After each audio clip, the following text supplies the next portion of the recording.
नमस्कार मित्रांनो, राज्यामध्ये अवकाळी पावसामुळे ज्या शेतकऱ्यांचे शेतपिकाचे नुकसान झाले होते, अशा शेतकऱ्यांना राज्य शासनामार्फत आता मदत जाहीर करण्यात आलेली आहे. या संदर्भात जी-आरच्या माध्यमातून ही माहिती देण्यात आलेली आहे. तर ही मदत किती जिल्ह्याला मिळणार आहे, याची सविस्तर माहिती आपण या व्हिडिओच्या माध्यमातून पाहणार आहोत. जर तुम्ही चॅनलवर नवीन असाल, तर चॅनलला जरूर सबस्क्राईब करून ठेवा. कारण शासकीय योजनांच्या नवीन अपडेट तुम्हाला मिळत जातील. चला तर मग व्हिडिओला सुरुवात करूया. अवकाळी पावसामुळे बाधित शेतकऱ्यांना मदत देण्यासाठी 25 जून 2026 रोजी हा बघा महसूल व वन विभागांतर्गत जी-आर काढण्यात आला आहे. अवकाळी पावसामुळे बाधित शेतकऱ्यांना मदत देण्यासंदर्भात मार्च 2026. तर यामध्ये बघा शासन यामध्ये पाहू शकता मार्च 2026 या कालावधीत राज्यात अकोला, बुलढाणा व भंडारा जिल्ह्यात अवकाळी पाऊस यामुळे शेतपिकाच्या नुकसानीसाठी शेतकऱ्यांना मदत देण्याकरता तब्बल बघा 13,27,98,000 इतका निधी वितरित करण्यात आलेला आहे. तर या लाभार्थ्यांना आता बघा थेट त्यांचा हा निधी DBTद्वारे त्यांच्या बँक खात्यामध्ये जमा करण्यात येणार आहे. तर अशा प्रकारे हा एक पहिला जी-आर आहे.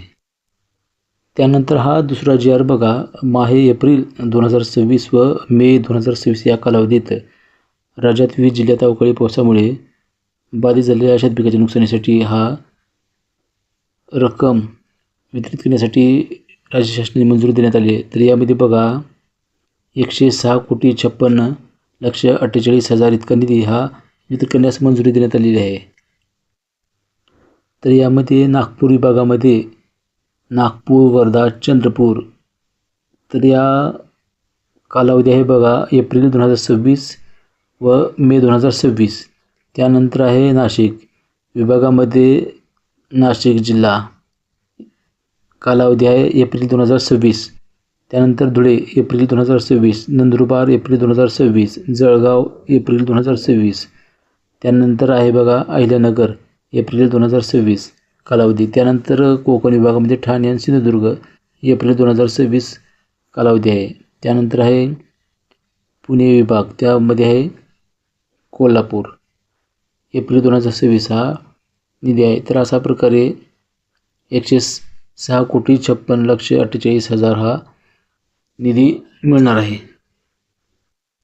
त्यानंतर बघा तिसरा एक जी-आर आहे एप्रिल 2026 या कालावधीत राज्यात बीड, लातूर, छत्रपती संभाजीनगर, जालना जिल्ह्यात अवकाळी पावसामुळे शेतपिकाच्या नुकसानीसाठी शेतकऱ्यांना मदत देण्याकरता हा निधी मंजूर करण्यात आलेला आहे. तर यामध्ये बघा निधीची मंजुरी देण्यात आलेली आहे. तर आपण पाहू शकता येथे 2,02,79,000 इतका हा निधी मंजूर करण्यात आलेला आहे. अशा प्रकारे हा निधी थेट DBT मार्फत त्यांच्या बँक खात्यामध्ये जमा होणार आहे. तर यामध्ये बघा छत्रपती संभाजीनगर विभागामध्ये छत्रपती संभाजीनगर, जालना, बीड, लातूर कालावधी आहे एप्रिल 2026.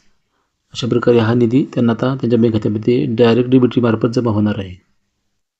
त्यानंतर बघा हा चौथा शासन निर्णय एप्रिल 2026 व मे 2026 या कालावधीत राज्यात गडचिरोली, सातारा, सोलापूर व सांगली जिल्ह्यात अवकाळी पावसामुळे शेतपिकाच्या नुकसानीसाठी शेतकऱ्यांना मदत देण्याकरता हा जी-आर काढण्यात आलेला आहे.